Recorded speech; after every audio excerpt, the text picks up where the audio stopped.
All right, I think we're live. All right. Welcome everybody to Right Hand Technology Group's office hours with an assessor. As always, I'd like to thank Matt Gilbert with Baker Tilly for being with us again. For those of you who have been on these, you guys are kind of aware of what these are all about, but for those of you that are new, we started these so people can come and get their questions answered from an assessor. Matt's been involved in this game for a long time, and ultimately, the assessor's perspective is what matters. So this is your chance to get those answers. If you have any questions, just raise your hand. We'll unmute you. You can talk directly to Matt. You can also submit them through the Q&A if you don't want to talk. You're camera shy. But Matt, you want to introduce yourself? Yeah, sure thing. Thanks for having me, Jason. So I'm principal at Baker Tilly. I lead up our practice of IT and cyber for government contractors. When CMMC, I've been working on that topic my whole career. So 20 plus years. So when CMMC came out, I was in the first group of working sessions coming up with the assessment methodology. I was in the first class of provisional assessors being trained on how to do the CMMC assessments. I'm on the board of something called the C3PAO Stakeholders Forum, which is basically a bunch of us C3PAOs kind of advocating for our interest. And so, as you can imagine, spend a lot of time pretty much every day when I'm at work thinking about CMMC or working on CMMC in some form or fashion. So happy to answer questions. Obviously can't, sometimes questions will be facts and circumstances based. Obviously can't get into your gory details or too much in a context like this, but happy to field any and all questions and do my best to answer with how I would think about it or how I've seen others handle the situation. So great. All right. With that in mind, I guess before we jump in, is there any updates to share, man? I don't think the updates are coming as fast and furious as they have been, but I know last time we talked about the new CISO for the DoD. I'm not sure if there's been any news on that front. Well, and I think I saw a rumor that she may have even gotten a different position than CISO. Maybe is in the CIO role, but either way, presumably she's in the Pentagon somewhere. I don't know where they sit exactly, but Katie Arrington, who was famously one of the kind of driving forces behind and arguably an architect of CMMC, is back in the mix. So everybody kind of anticipates that means this will go forward, and there's no debate that will happen. But we are in that kind of waiting period for the program itself. So there's two regulations that would need to get passed for this all to take effect. The first was passed and took effect on December 16th. So we've got a program for what CMMC is, who the assessors are, all of the mechanisms are in place. What we don't yet have in place is a clause that puts it into the contract that says, Mr. or Mrs. Contractor, you have to actually do this thing and get certified in order to get new contracts or projects. So we're waiting for that second piece, the contract piece. So while we're waiting for that, it's kind of a they're going through their deliberative process. They've received a bunch of comments. They have to decide how they respond to those comments, resubmit it to OMB for scoring and evaluation and all that fun stuff. So, I think we're still handicapping. Expect to see that sometime this summer. But obviously, lots going on in DC and the Pentagon and the government in general. So, we'll keep our eyes on that. But for now, I think every indication it will happen. It's just we're waiting for that to become, a official regulation, and then what's important to know from a preparation standpoint, I would definitely get ready. Right, this is coming. You have to be ready to comply. But from a hiring a C3PAO perspective, most likely, if that rule comes about in the summer timeframe, what they talked about and what I believe will be the case is the vast majority of contracts will be issued with self-assessment for level 2. So if you're self-assessment for level 2, you have to make a representation as a company that you're doing all these things at level 2. So all 110 practices you have to represent are in place. So I wouldn't do that if they're not in place, but you don't necessarily have to hire a C3PAO yet. It likely will be that way, or what they talked about is that first phase would be for a year. So, if it's summer of 25, the rule comes out, potentially you would have until summer of 26 before you have to hire and get a certification. But like I said, I wouldn't, if you're in the middle of or thinking about or wherever you are in that journey, you need to get ready, because you do have to make that statement and self-assessment to the government to say, hey, I'm doing these things, and that could be as soon as this summer. Great.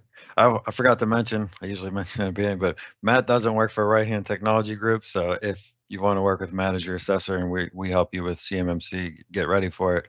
There's no conflict there. You can work with Matt. Which is another nice reason for having these calls every month, is you get to see how Matt thinks and see if you like him or not. But I think most people enjoy it. Yeah, I guess just kind of thinking about that, getting ready. And if anybody has questions, just raise your hands. I'll try to fill the void until somebody raises their hand. But just thinking, clients start building out their policies, their processes and procedures, and training people. Is there a certain amount of evidence that you would want to see? Like, again, sometimes these things get built out and like, okay, we're ready, and it's like, well, have you done this process yet? Yeah, there isn't quite a stipulated amount of times or frequency that something's occurred that we have to see. That's going to be somewhat at the assessor's discretion. But if you put yourself in assessor's shoes, if you're saying, oh, we satisfy this practice because we do vulnerability scans and we do them on a monthly frequency, and you say, here's how it works, blah, blah, blah, you explain all this stuff. As an assessor, if I say, well, can you show me an example of your vulnerability scans? And you show me one from last night, and that's the only one you've got. I mean, it puts me in an awkward situation, right? Because it's like, okay, well, they've only done it once. How confident am I going to be that, this is a recurring and consistent thing, versus, if you've got 3 or 4 months of examples and you say to me like, hey, we got this in place a couple of months ago, it's become our practice, if you want to look at it, happy to show you any of the last 3 months. Between those two scenarios, the second one I feel a lot more comfortable about than the first, right? Not to say that maybe on the first I can get there, and it's just that you were, coming down to the wire and that was like the last thing you had to fix. But, it is more persuasive if you've got more examples, certainly. But I don't think assessors are going to be blind to the fact that, some of these things weren't in place, and you were working projects and burning down a list of POAM items to address, you know, and get to 110. So, you know, I don't think just because you don't have X number of iterations, it's a fail. But, you know, certainly that's something that when you're considering engaging a C3PAO, you know, I think, well, you know, certainly price, certainly schedule are important considerations, but seeing that the person's reasonable is also probably an important consideration. So I might have some questions prepared that, you know, maybe are some of your you know, maybe if you look at yourself with a critical eye, you'd say, yeah, that's not my strongest case, you know. So like that scenario of the vulnerability scanning, if you just finished it a week before you're talking to a C3PAO, I might bring that up and say, hey, we literally, the last thing we fixed was vulnerability scanning. We just got it in place a week ago, so I don't have multiple examples, but I can show you our first version of it. Is that going to be a problem? And if you talk to a couple of assessors and a couple of them are, ooh, I don't know, and, you know, one or two are like, hey, yeah, I could, you know, I'm going to ask a bunch of questions about it, but you know, I could probably get there. You know, that might be a way to decide between who you want to go with. So hopefully maybe that helps, Jason. I mean, I know that question comes up a lot. It's hard there isn't a hard and fast rule, so it's kind of that judgment call. Yeah. I mean, I'm sure from your perspective, it's probably going to be, you know, what's the rest of the picture look like? If everything else is like rock solid and it's the one last thing, you'd probably like, okay, I think they're going to keep doing it versus everything just got done last night or last week is probably going to not help your case. Yeah, I mean, I talk with my team all the time about, like, you know, when we're ultimately, you know, if we do an assessment, say somebody's good, and then they have a breach or something like that occurs, you know, I'm imagining, we don't know for certain yet, but I'm imagining I may be somebody who gets called to say, you know, the DOD, DIBCAC, whomever might bring me up and say, hey, you gave a clean certification to these people. They just had this issue. Like, what gives? Like, how did you get to that conclusion? So I do want to have a certain amount of rigor or substance behind my decision. And yeah, you make a good point, Jason, that it is, I mean, each of the practices and each of the assessment objects underneath the practices do somewhat stand on their own, but you do get a sense for people who are taking this seriously, trying to do the right stuff, right? And if the big picture, they're doing the right stuff, bringing in, you know, getting help from the right types of people, you know, things like that, you know, that goes a long way to help get me comfortable that, like, I'm not signing off on something that, you know, then I'm going to have a whole bunch of explaining to do later. Yeah. Question is kind of generic, but are there any specific controls you see companies really struggling with, or that you know, maybe people could be proactive about? Yeah, I would say of late, I've seen a lot of challenges with some of the baseline pieces. Either people haven't, I mean, I don't think most people are like just totally blind to, you know, documenting and establishing baselines of how they've set up and configured their systems, but how much detail you get into, what do you do baselines for? You know, I think that's an area where we've seen some people struggle with recently, where, you know, either the baseline is, you know, is just way too high level, or is, you know, they have baselines of A, B, and C, but they've got D, E, and F in the environment, and they've got no baselines for those. You know, so I that baseline topic has been tough for some.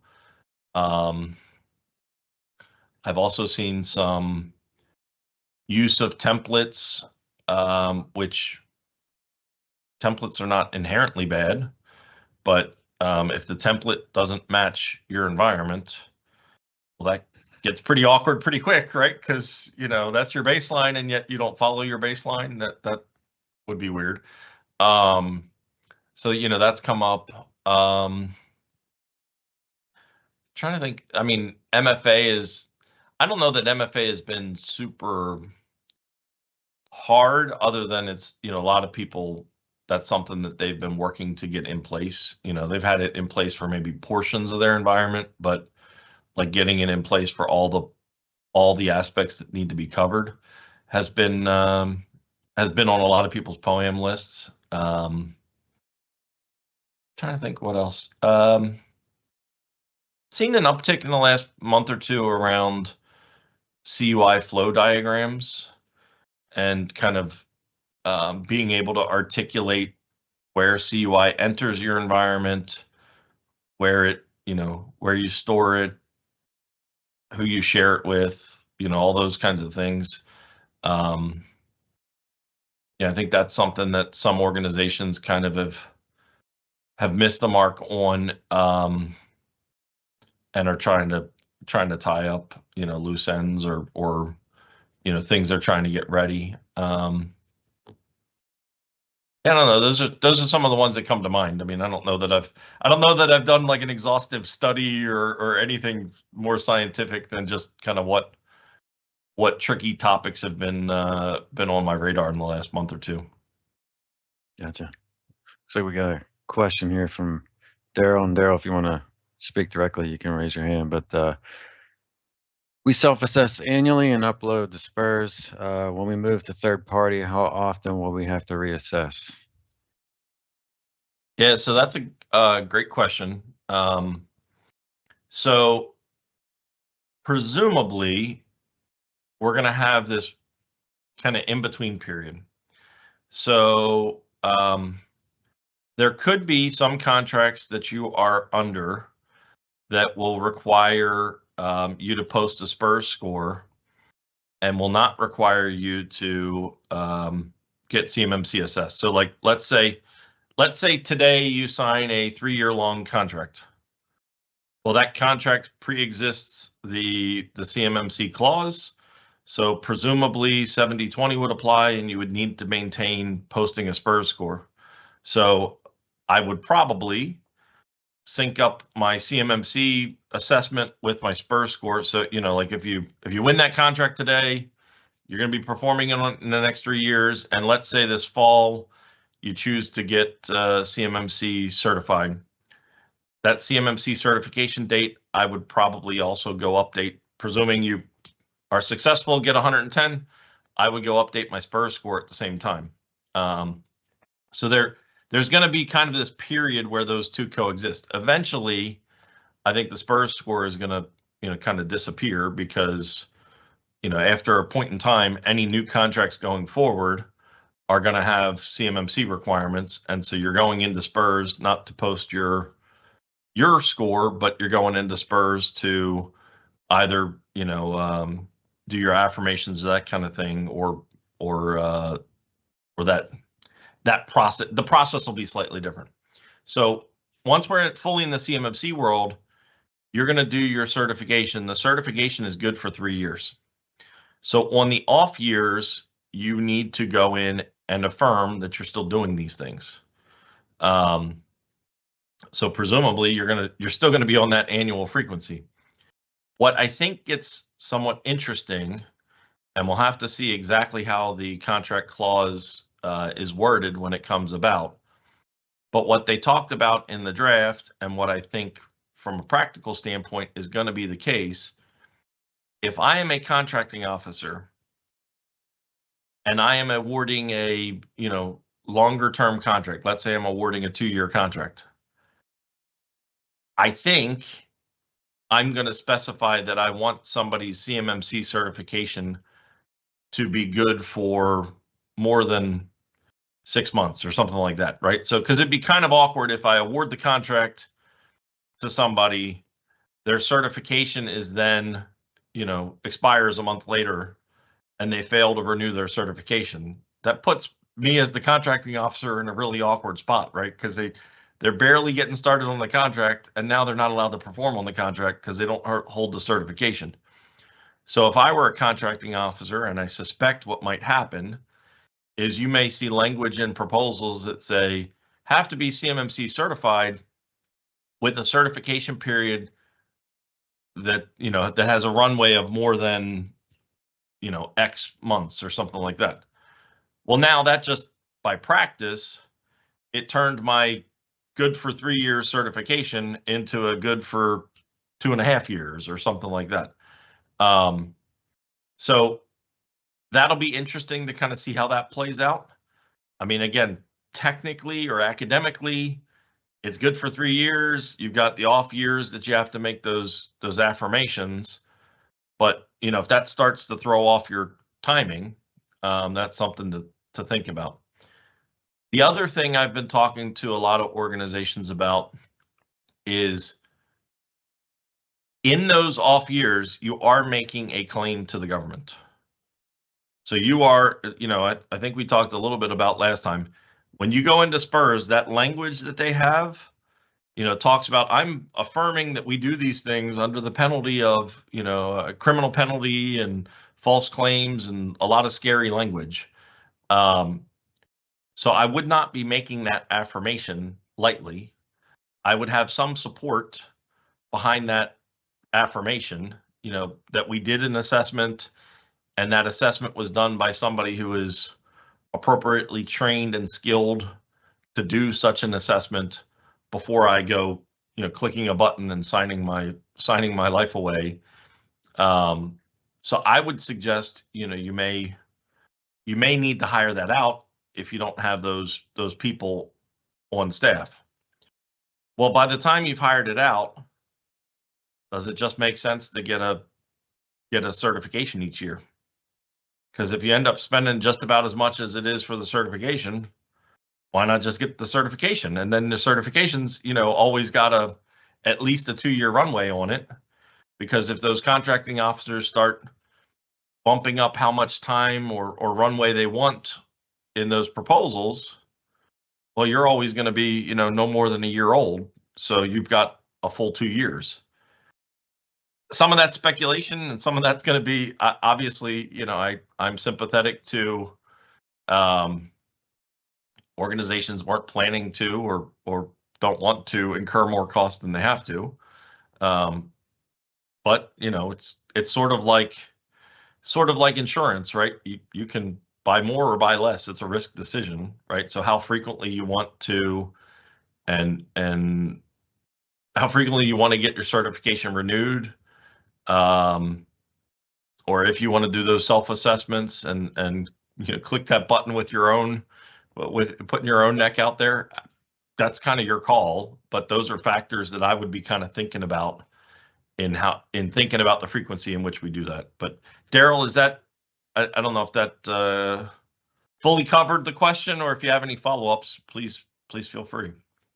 Yeah, no, that helps a lot. I mean, it's perfect timing because we did just finish a 5-year long-term contract with Defense Logistics Agency, and then it got renewed for a new 3-year contract. And the whole entourage of DLA just came to the office 2 weeks ago. Contracting officer, the program manager, and all the quality. And I asked them. I said, "Okay, CMMC, when are you guys going to implement?" And they were like, we don't know. We don't know what we don't know. And I said, okay, well, we're taking it seriously. I know, no, not necessarily everybody is, but we're working with Right Hand Technologies, and we've self-assessed up till now. We've hired professionals to hold our hands so that, when I self-assess next time, I'll feel a lot more comfortable about the score I put down. But when do I need to bite the bullet and get a third-party assessor? And, when are you going to take it serious? Because honestly, on the 5-year contract, I'd get these mods to it and say, you will be CMMC certified. And then I get a new mod. We really mean it. You're going to need to be CMMC certified. And then another Yep. one. We really, really do mean it. And as of this date, and they never pull the trigger. And then Yep. my new contract just has 2 lines in the flow downs that, you're going to follow this POM, whatever, and this POM, whatever, but no dates. And so I'm fully expecting to get a mod at some point once they get it that says this will be the deal. So my thought, and you've helped, because I think what I'll do, and Colby's doing a great job, Jason, you know that, getting us prepared to do a self-assessment and be real comfortable with that number we put into SPURS, and then be prepared for an assessment. So from what I'm hearing, Matt, is once we get to that point, we could probably do a third-party assessment and put that into SPURS. And then after that, unless something changes, maintain ourselves and just self-assess up till then, until we get a new contract, and then maybe go through the drill again and do a third party each time we renew. So we're basically doing a full up assessment each contract renewal versus every year. Well, once the CMMC clause is out there, you'll kind of run out of that luxury, right? So, congratulations on winning the new work and all of that. You kind of timed it very well, because presumably the next one, CMMC, will be a requirement, and it'll be every 3 years. So like if the next one, so fast forward, you just signed now. So what would that be? So 28. So like if you're redoing the contract in 28, by that point, CMMC is presumably up and running for several years. Right. So it'll say, hey, you got to be CMMC certified in order for us to award you this contract. And it'll be like that, going forward. If they awarded you a 5-year contract, presumably you would have to get certified. You'd have to maintain the certification throughout that. Now, you do got to be careful, though, because if they award, my understanding of what they're planning to do is, if they award you a contract that's 3 years, you should be fine. But if they award you a 1-year contract with 2 1-year option extensions, my understanding is this new clause that comes out, they will consider those extensions as a point where they can push the requirement on you. So you would be, so if you signed this contract and it was technically written as a 1-year contract with 2 options, they can throw the CMMC thing at you between, taking option year 2 or taking option year 3. Okay. Yeah, that makes sense. And they might, if you have any other mods, they might try to throw it in there as well. But, at least on the renewals, they would definitely have a option to do that if that's how your contract's structured. Okay. Yeah, that helps. Sure. All All right. right. What else? Other? Let's see. We got when documenting external connections, what granularity do assessors expect? Should businesses list every vendor and API integration, or just the ones that contain CUI?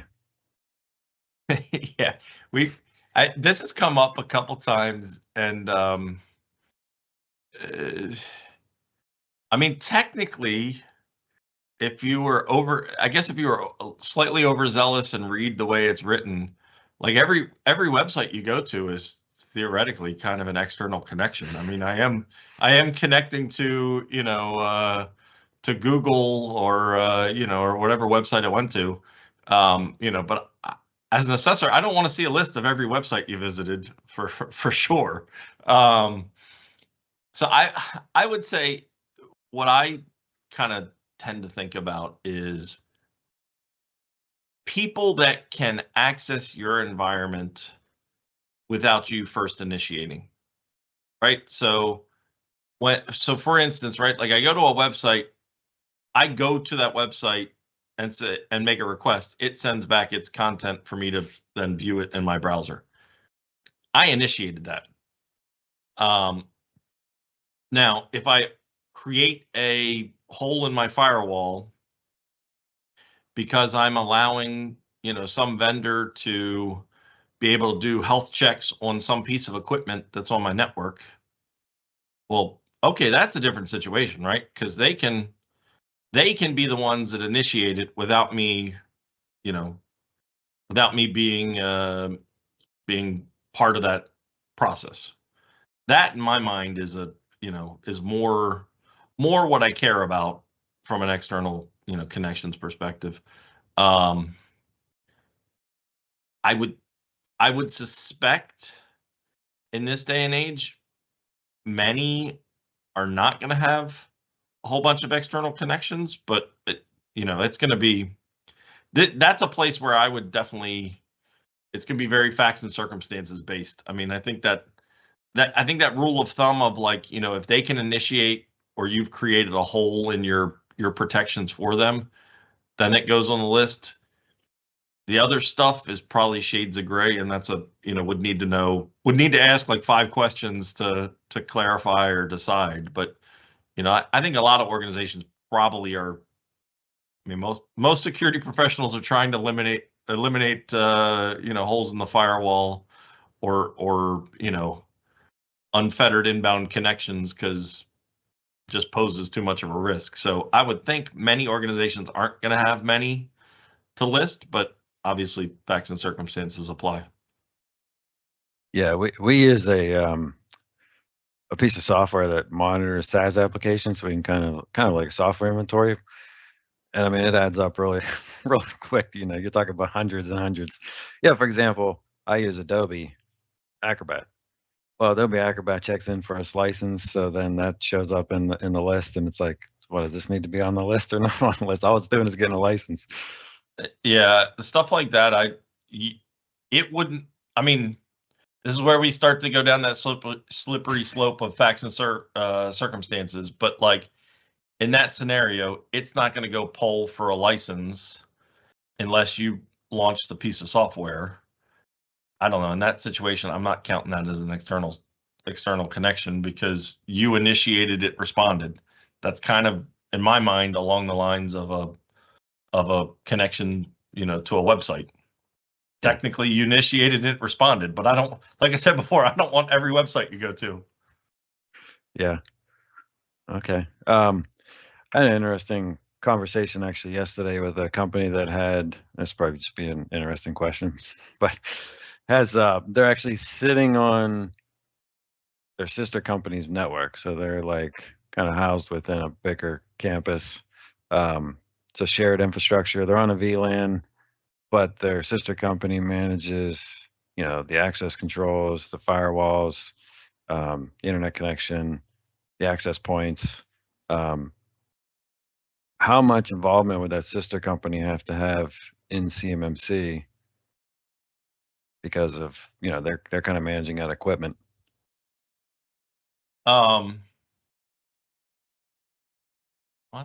That's an interesting scenario. I mean, technically, I think you would have to conclude that sister company is an external service provider.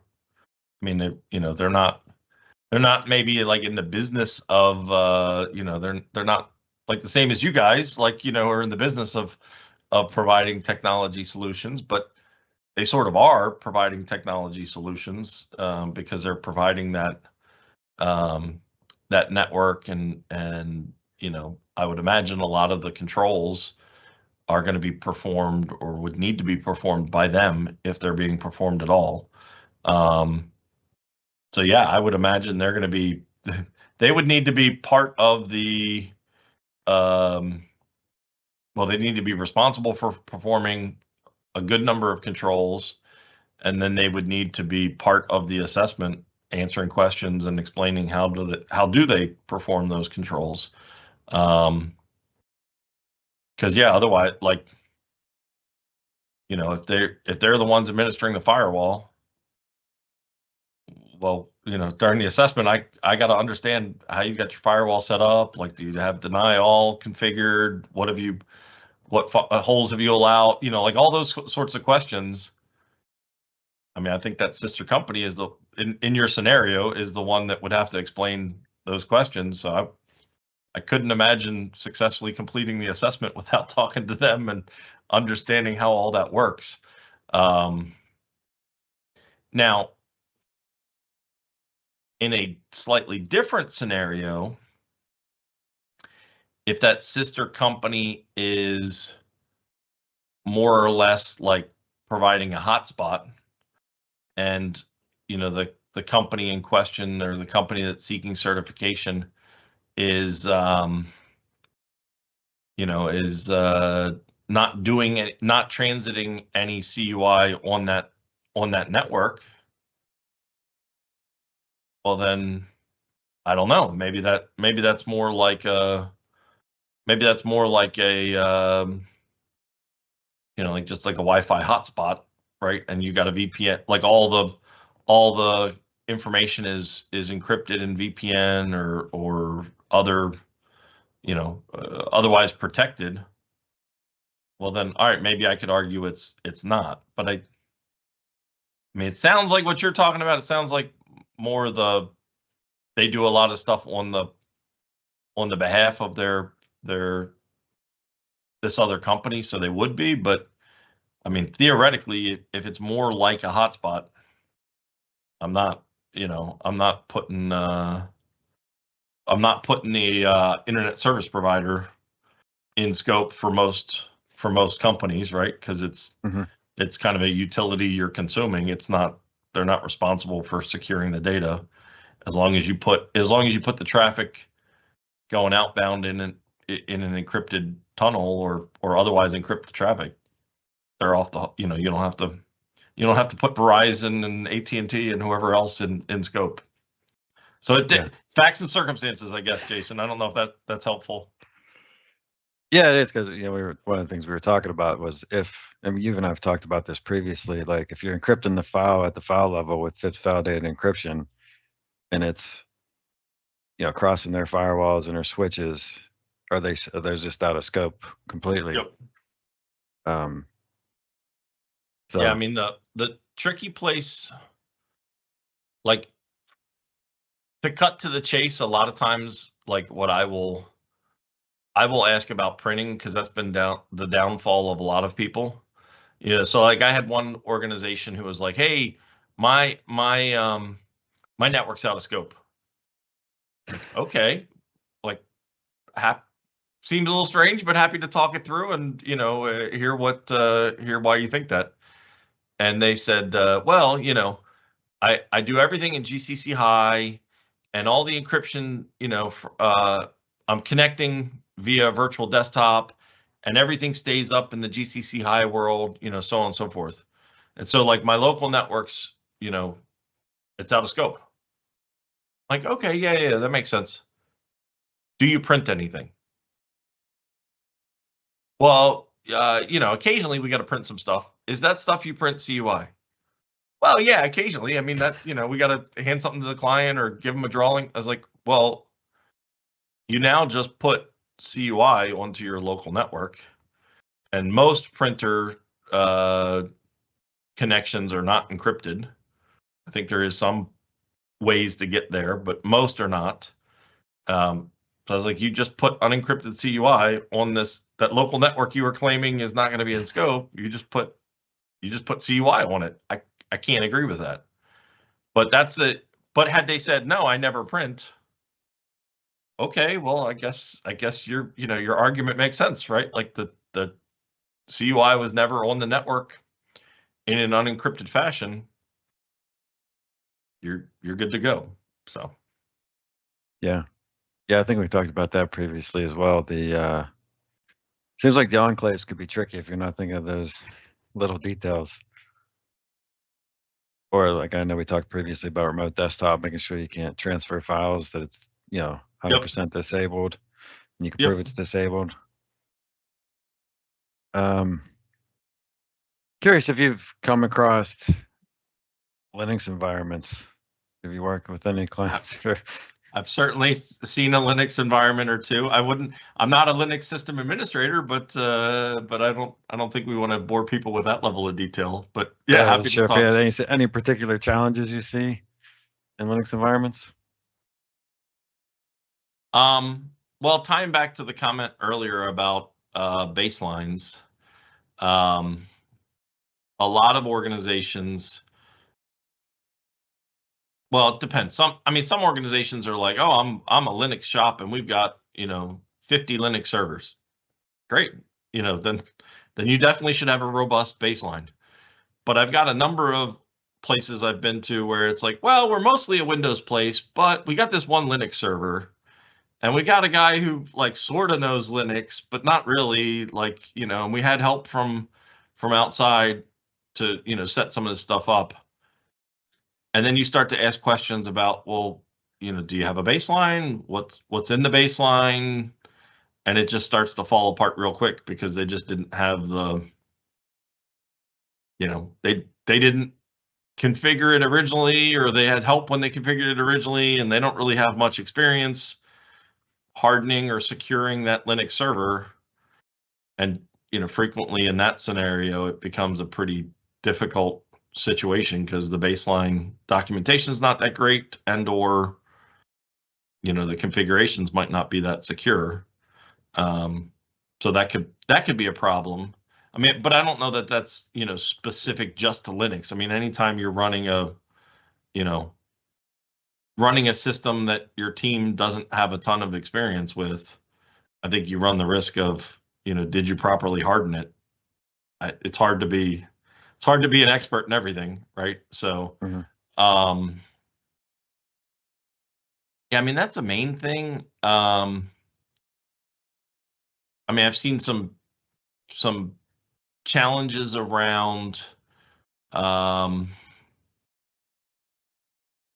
those are more, I think, around like legacy. Like I've seen some legacy pieces of software that are running on Linux, and some of those legacy pieces of software weren't really designed or planned to accommodate multi-factor or some other things. But I mean, so I've seen some like technical implementation issues, but you could certainly be compliant with a Linux infrastructure, just as much as send some of the other operating systems.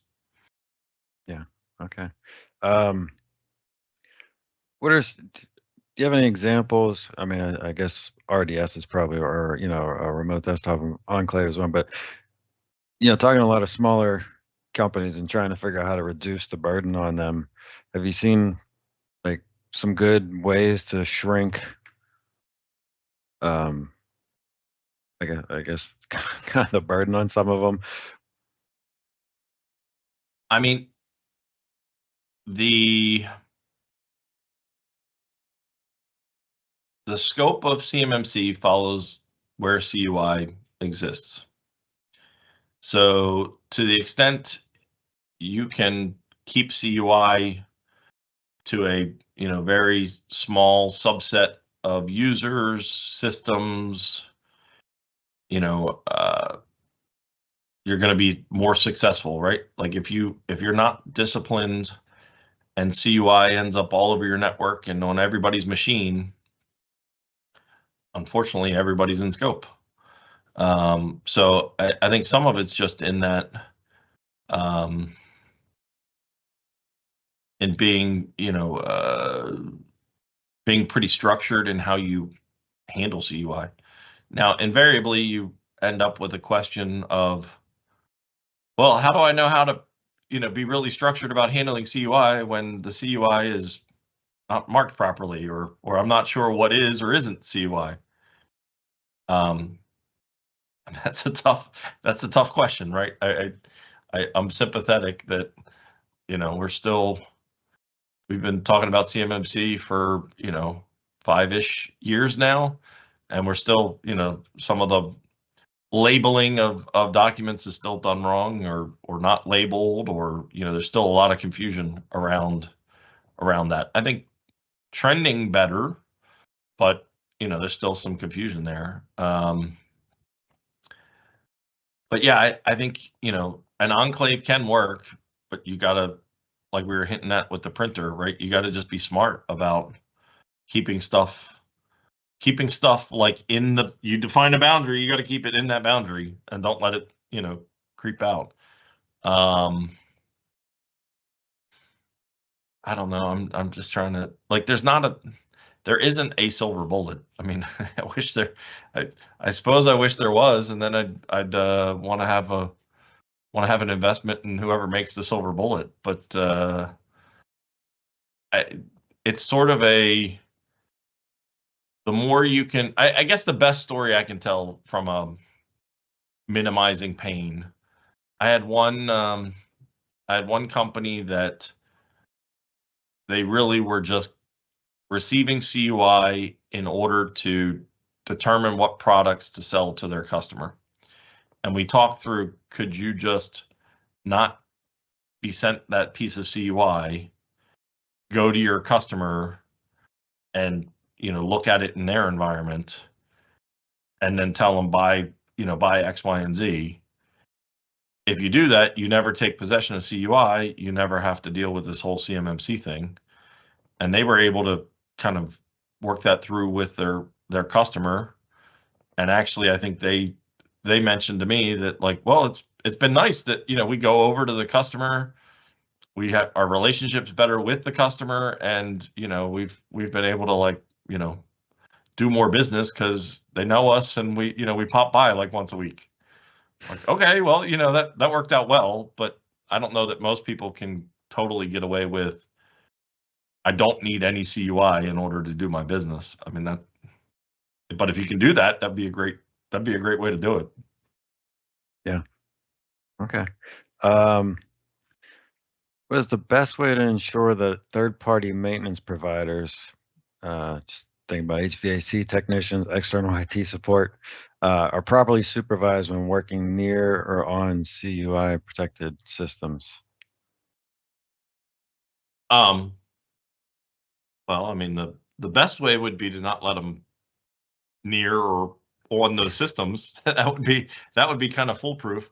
The next best way is to supervise what they're doing. So if you've got a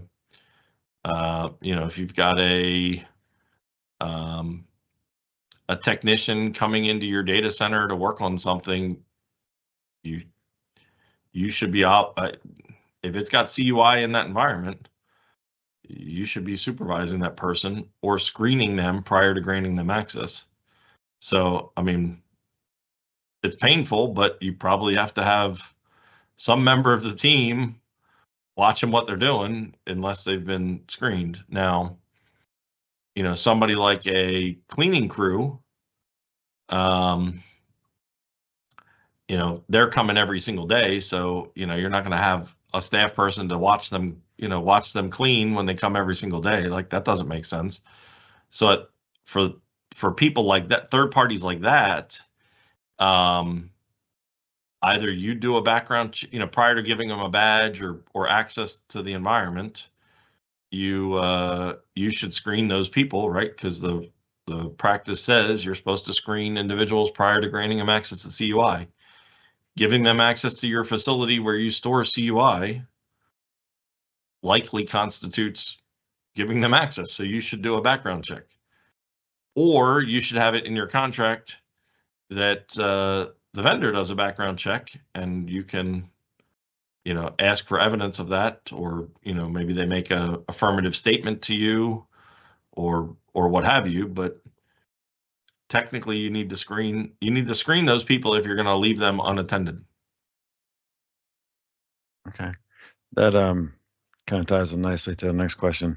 What are some red flags? Maybe I'm assuming this would be part of the assessment, but what red flags do assessors look for in third-party vendor contracts related to cybersecurity responsibilities? Well, it definitely depends on the nature of the vendor, right? Like if you're sharing a contract with me for the landscapers who stay outside of the building and never come in the building, I don't know what I was doing even wanting to see that contract, because they have no access to CUI, so who cares, right?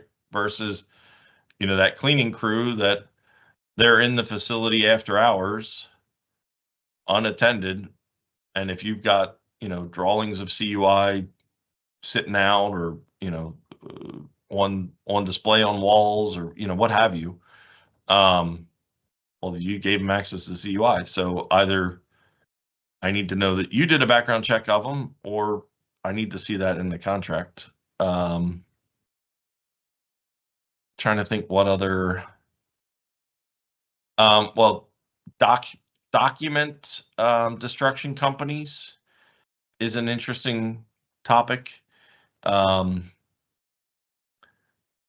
If I had to say what the ideal answer is, I would say, you know, so you've got your shred bin, right? The shred bin is kept locked. People, you know, have CUI to dispose of. They throw it in the shred bin. Then your shred bin gets checked at whatever frequency by your vendor. And ideal world would be you witness that vendor destroy the documents before they leave your site. Because technically, you know, they're bringing CUI out of their facility, or out of your facility. If they just haul it off and you never see it get destroyed, well, you sort of just gave CUI to somebody that you know, have you screened them? Maybe it's in the contract, so maybe you did, but, you know, that starts to get a little bit weird. That's why I'm saying, like, I don't think it's like, I think I would want to ask questions: how often, what's going on, how does it, you know, that kind of thing. But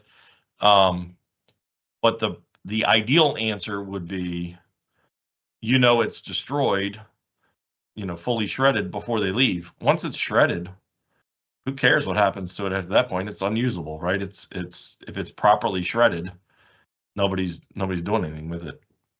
Trying to think of other third parties. Well,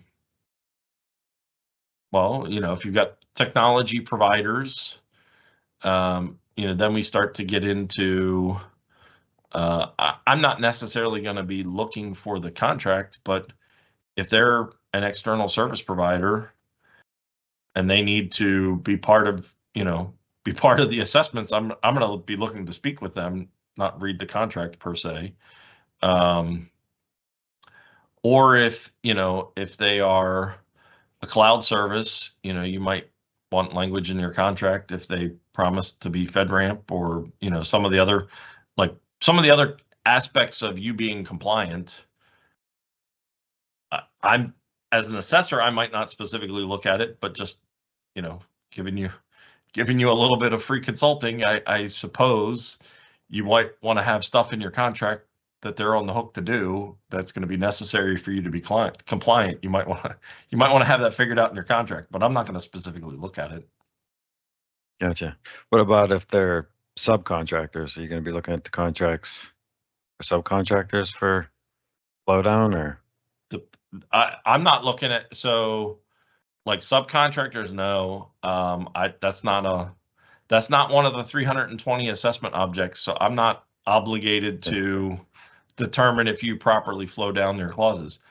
Now, what is interesting is the DIPCAC, if they want to audit you, they do cover that, and they ask questions about how do you flow this stuff down.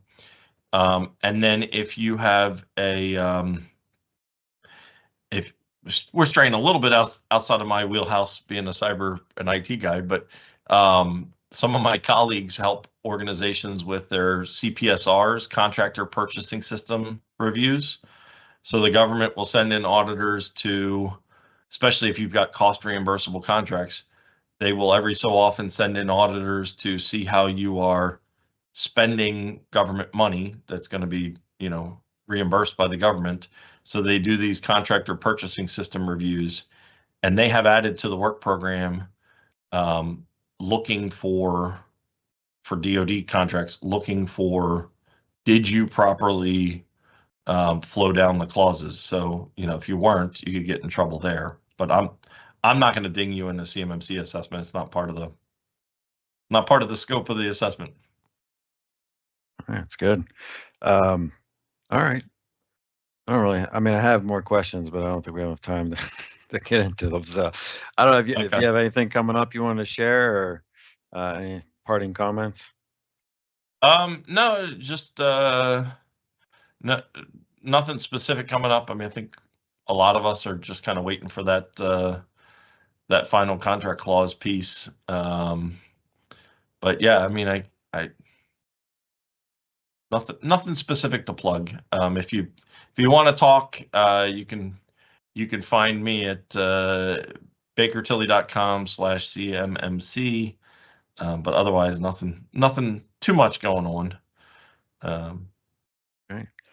All right. Well, I appreciate it again, Matt. And if anybody has any questions, that you want to get answered next time that you were afraid to ask this time, or you can always reach out in between, or be doing this probably again next month. So thanks for your time, Matt, and enjoy Of your day. course. All right. Thanks Have a all. good one, guys. Bye.